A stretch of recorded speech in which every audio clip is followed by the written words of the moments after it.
Hi guys, let's say we have eicosanoic acid which has undergo beta oxidation and you are told to write the equation of the reaction.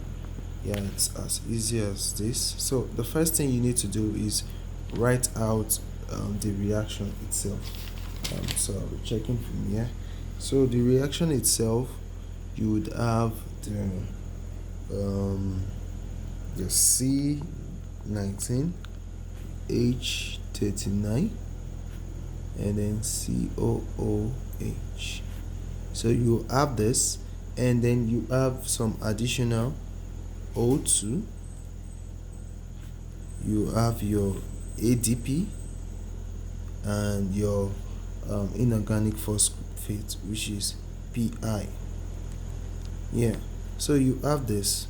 So after that, your results should give you carbon dioxide, water,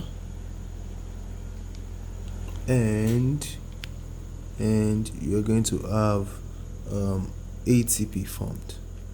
So after calculating your beta oxidation, you would know that the net is 136 ATP that will be produced and the total will be 134.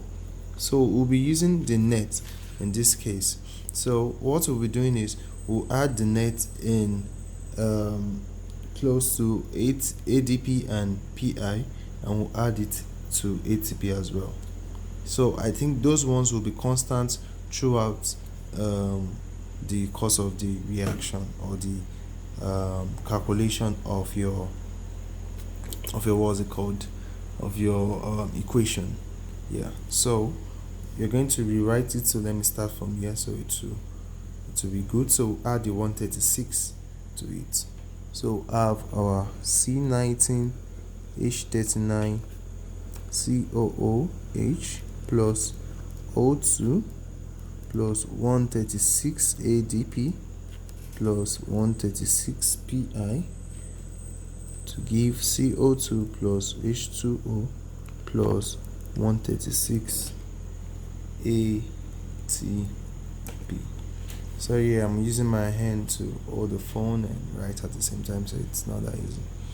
Okay, so what we're going to do now is we'll keep on writing this 2, this 3, the one with 136. So what we want to do is balance this with this. So what we're going to do first is, let me just do this. So we have how many carbon here?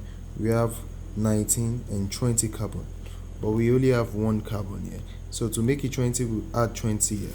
So if we add 20 to this, and we have our CO2, we have our water, and we have our 136 ATP. So our carbon is complete. So all this ADP and PI will be like that throughout the course of equation.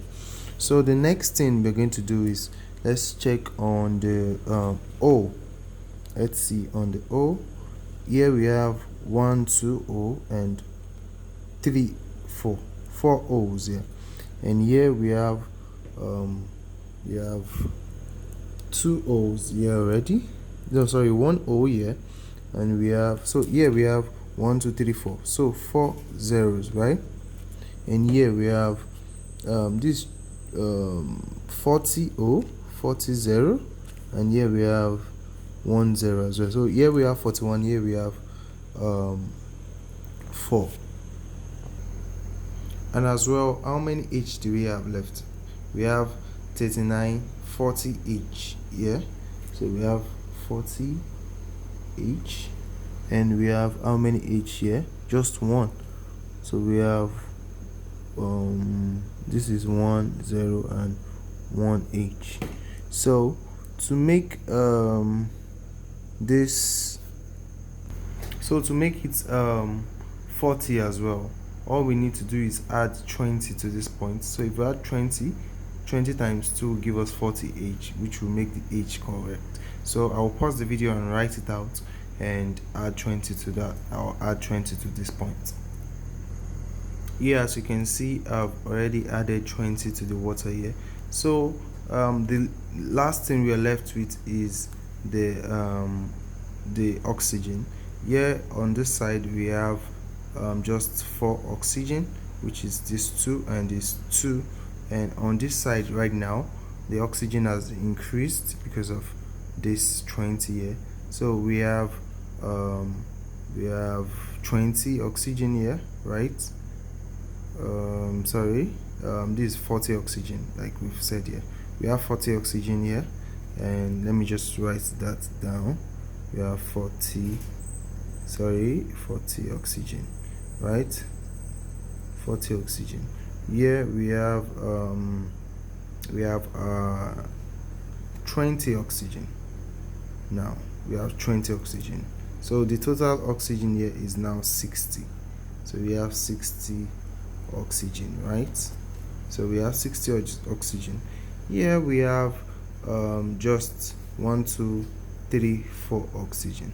So let's say we have 2 oxygen here, right? So we just need to make this oxygen 58 oxygen to make our oxygen complete. So we have 2 here, it means 58 divided by 2, which will give us 29. So we'll be putting 29 here. So you write the formula and you've completed your equation, and that is how to write the formula and equation of beta oxidation of a given carbon, of a given carboxylic acid. Thank you.